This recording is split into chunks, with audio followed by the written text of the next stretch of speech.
পেটে সন্তান লইয়া মা যদি বেশি বেশি মিষ্টি খায়, সন্তান বড় হওয়ার পরে মিষ্টি প্রিয় হয়। মা পেটে সন্তান লইয়া যদি বেশি বেশি টক খায়, সন্তান বড় হওয়ার পরে টক প্রিয় হয়।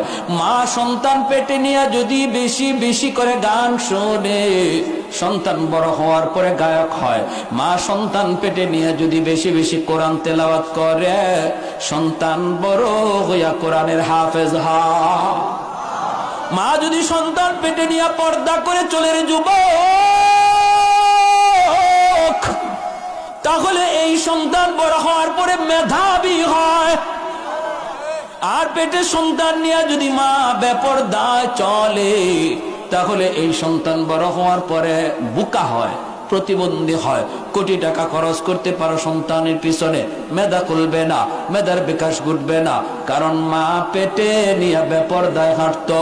এ যুবক একটু বলো,